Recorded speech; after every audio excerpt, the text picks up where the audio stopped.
जैलर store है, उसको जैलर नहीं कहना था, येलर ही कहेंगे।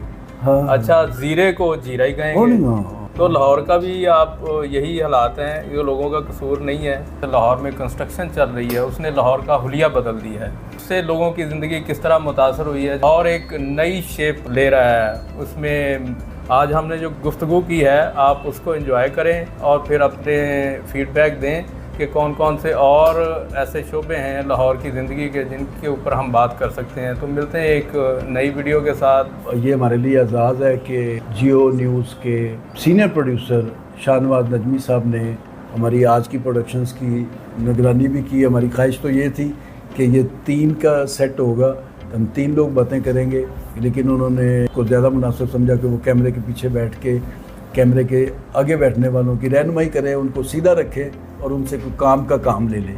बहुत शुक्रिया शाह जी, आपका भी बहुत शुक्रिया नजमी भाई।